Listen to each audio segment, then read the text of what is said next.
sure. ఉప ఎన్నికల ఫలితాలతో తెలుగుదేశంలో తీవ్ర నిరాశ నెలకొంది. ఒక్కచోట విజయకేతనం ఎగరవేయలేకపోవడం నిస్పృహ నింపింది. వైఎస్ విజయ కన్నీటి ముందు అవినీతిపై చేసిన ప్రచార పాచిక పారలేదు. చంద్రబాబు వన్ మ్యాన్ షోగా సాగిన ప్రచారం నేతల మధ్య సమన్వయలేమి, అలకలు, వైరుధ్యాలు విరసి ఫలితాలపై తీవ్ర ప్రభావాన్ని చూపాయి. మరోవైపు ఫలితాలపై విశ్లేషణ ప్రధాన ఎజెండాగా నేడు తెదేపా పొలిట్ బ్యూరో భేటీ కానుంది. ఉప ఎన్నికల ఫలితాలపై గంపెడాస పెట్టుకున్న తెలుగుదేశం అంచనాలన్నీ తలకిందులయ్యాయి. సానుభూతి గాలికి తెలుగుదేశం పార్టీ కుదేలైంది. విజయ కన్నీటి ముందు చంద్రబాబు ప్రచారం ఫలించలేదు. ప్రత్తిపాడు, మాచర్ల, ఒంగోలు, ఎమ్మిగనూరు, పాయకరావుపేట, పోలవరంలో కనీసం 4 స్థానాలైనా ఖచ్చితంగా విజయం సాధిస్తామని ఆ పార్టీ ఆశపడింది.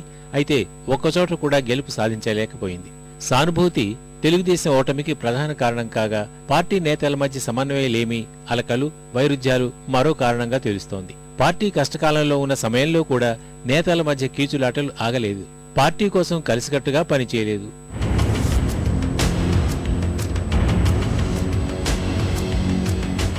ప్రచారంలో చంద్రబాబు వన్ మ్యాన్ షో మాత్రమే నడిచిందని చెప్పాలి.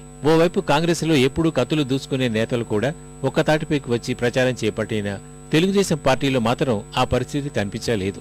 ఎంతసేపు చంద్రబాబు ఒక్కరే ప్రచారం చేయాల్సి వచ్చింది. కొందరు నేతలైతే ఒక్కసారి కూడా ప్రచారంలో పాల్గొనకపోవడం, వారు బాధ్యతలను ఏ మేరకు తీసుకున్నారన్నది తేటతెల్లం చేస్తోంది. జగన్ అవినీతిపై ప్రజల్లో చైతన్యం తేవడంలో విఫలమయ్యామని ఆ పార్టీ భావిస్తోంది.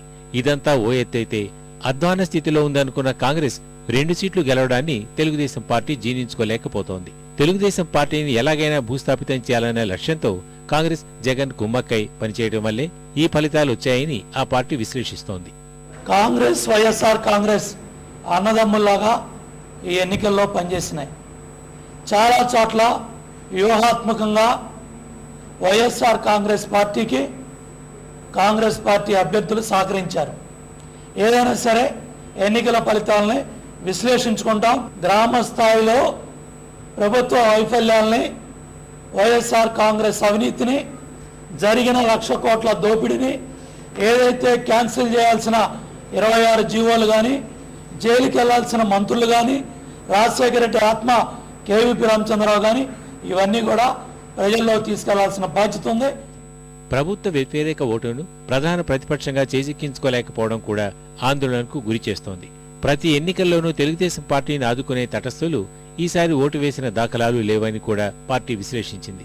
అయితే 10 చోట్ల 2వ స్థానంలో ఉండటం ఆ పార్టీకి కాస్త ఉపశమనాన్ని ఇస్తోంది. భవిష్యత్తులో పోరు తెలుగుదేశం పార్టీ, జగన్ మధ్య ఉంటుందని అంచనా వేస్తోంది.